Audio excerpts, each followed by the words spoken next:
Spider-Man is certainly going through it at the minute, aren't they? With Madam Web having been out for a couple of weeks now, it's now been revealed that they've made about $6 million. One of the biggest L's for the Spider-Man somewhat cinematic universe. This is more than even Morbius made in its opening weekend, and I thought that was about as bad as it could get. It is projected to be one of the biggest flops of the year. But of course, this is the universe that Sony certainly aren't going to let go of, and so there are plans in the mix. Consequently, from clearly not being able to do anything good in the live-action front, their Sony universe is just falling apart by the day. Consequently, Sony Animation Studios is looking to take up the baton and expanding into more R-rated content, supposedly. That's right, the studio behind Hotel Transylvania and the Smurf movies wants to do more adult projects. Now, whilst the initial news of this has been known for a while, recently rumours have exploded that one said project will involve their biggest cash cow. Of course, it's Spider-Man himself. Never mind that Spider-Man light universe that continues to limp on, the bigwigs at Sony know that the animated stuff has been saving their skin with that Spider-Man license. For Sony as a whole, this wouldn't exactly be new territory either. Whilst the movie was made by Nitrogen Studios, Sausage Party was distributed by Sony under the Columbia Pictures label in 2016. However, for Sony Animation as a studio specifically, this would be a whole new territory and shift in its brand identity. Of course, in recent years, they've already been reinventing themselves as a more creative-led studio. I don't have to retread how much I and half of movie YouTube have gushed about the Spiderverse movies or Mitchell's vs. Machines.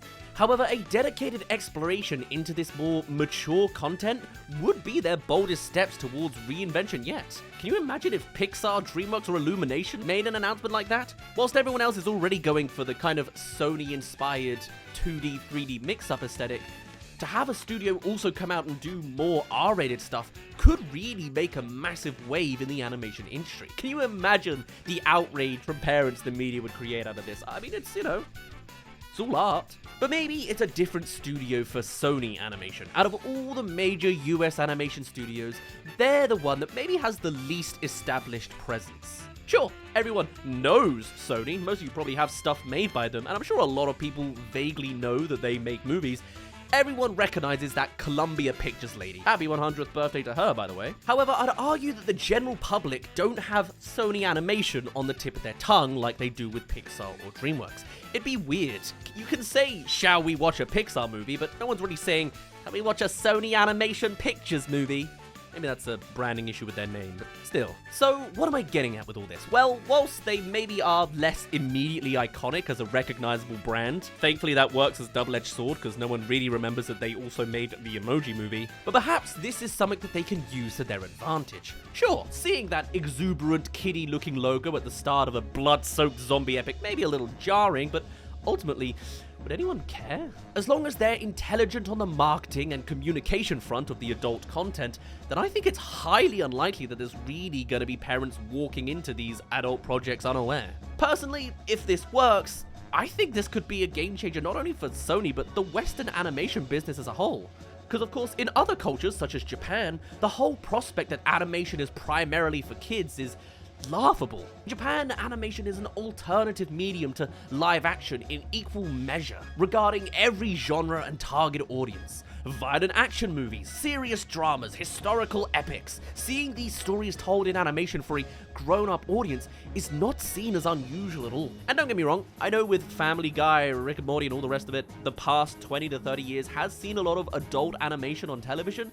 However, with these Sony projects, you're looking at theatrically released movies. Beyond Sausage Party and movie versions of adult TV shows, you just don't see that from the American marketplace. If this worked, maybe it wouldn't be so weird a step for Pixar to follow suit, who knows? But if the latest rumors are true, why Spider-Man? Well, he's one of the most famous fictional characters on the planet. They've gotten a lot of dollar out of him before, although again, he is known as a child-friendly character, so doing him in a far more adult lens is also a problematic lens they'll have to deal with. It's not like this is a uniquely R-rated IP, you know? Sony doing a Mortal Kombat animation would feel a lot more fitting. And for Sony Animation at least, the Spiderverse franchise specifically is responsible for its only 2 Best Animated Movie Oscar nominations. The first was a winner, the second one, Never mind. It's a bizarre happy accident that their most, in theory, commercial animated project choice, Emoji Movie aside, ended up being the most artistically ambitious and critically successful. So whether it's in the same universe as Spiderverse or at least inspired by it, I can totally see why that's appealing. Across the Spiderverse became their highest grossing movie to date last year. I'd also say that this would be a much more interesting step in their more adult targeted Spider-Man content than what the live action arm is currently offering. I think that goes without saying. It's no secret that Sony's been persistently on blast for their bizarre choices with their Spider-Man-less movies. They can't do Spider-Man proper live-action movies in their deal with Disney, but boy are they giving it a good go. I wish they didn't. Now, when I say adult targeting, you may be quick to point out that these movies are still PG-13. However, I'd still contend that these movies aren't aimed as much towards families and kids as the mainline MCU movies. I think that's fair to say. It's kind of a nice middle ground to understand potentially how marketing for an R-rated project could fare. Further to that point, the two Venom movies were rated a 15 by the UK Board of Classification, which to me says that they only just managed to swim under the PG-13 rating.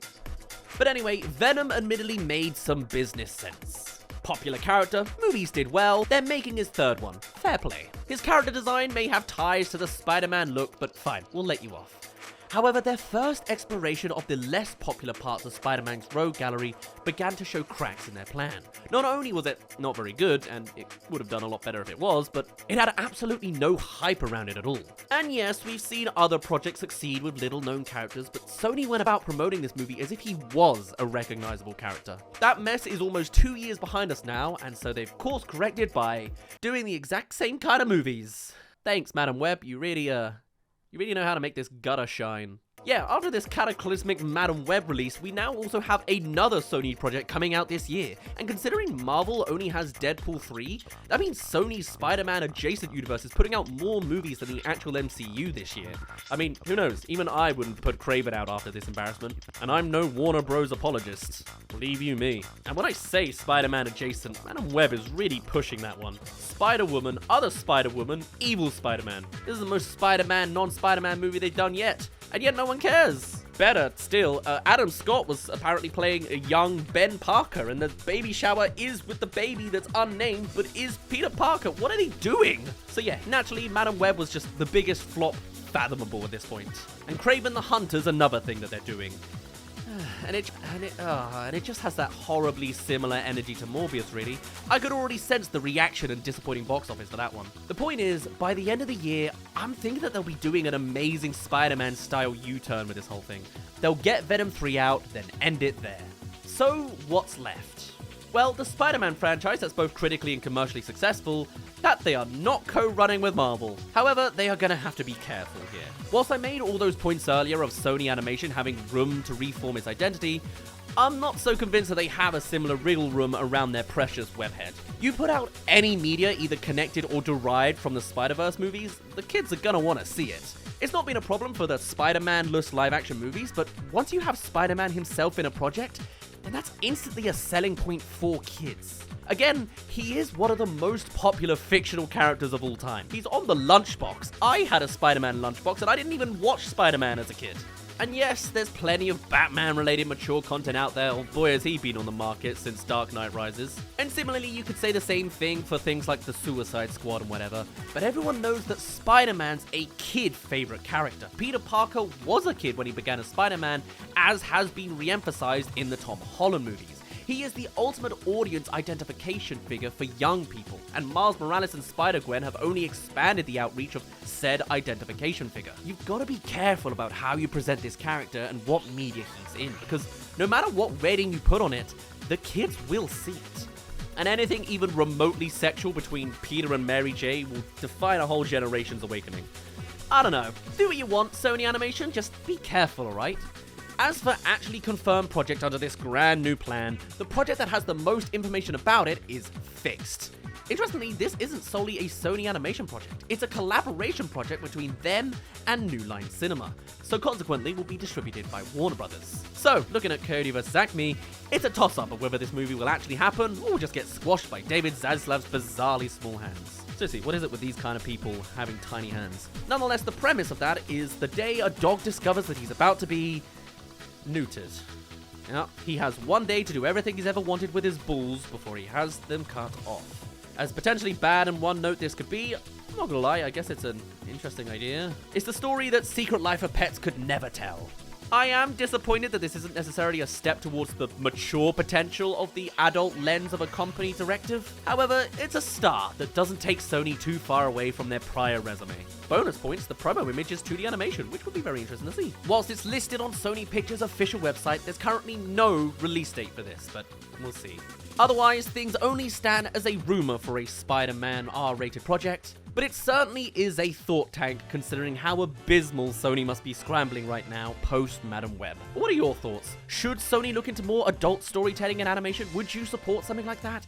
And do you think it would work if it involved Spider-Man? I think I've certainly made my thoughts clear at the very least. So for now, my name's been Daz. Thank you for making it to the very end. Let me know your thoughts down below or on our Discord server, and I will see you in a little bit.